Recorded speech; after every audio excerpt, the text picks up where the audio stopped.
لا إله إلا الله ولا الكيغا مسلم كو فيديو غن هادو كسو غارو إلهي درتي كشير غري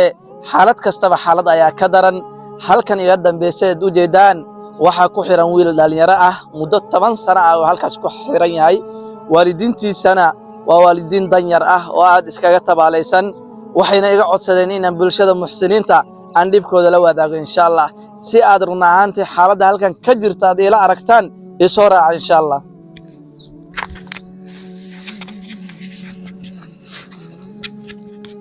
insha Allah waad u jeedaan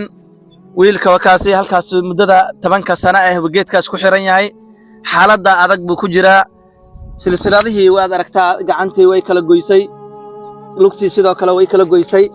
marka insha Allah wiilkaasi dhalinyarada ah ee mustaqbalka ifaya leh inay wiilkaasi run ahaantii soo garab istaagaan oo hil u noqdaan oo geedkaas ay ka furaan insha Allah wiilka dibkiisana waxaan ka wareysan doonaa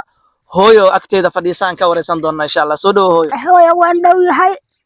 dadkaadi kale wiilkayga 10 sano xiran yahay hanti waxaan lahay waan ku dhamee boos baan u gada boos labaadan u gada xaalihii xeenta yaraad waan ku dhamee hanti ma qabi waan ku dhinta waan ku ahaaday waxaan rabaa wiilasha muslimka inay ii gargaaraan wiilkayga waa ku dhinta geedki walaalayaal xaaladda meesha ka jirta wada jeedaan wiilkaasi dhalinyarada ah ee mustaqbalka ifaya leh hooyadiis waa tan qof daa maanta qof waxaysa ma ahan xaalad kastana waxa weeyaan xaalad baa ka daran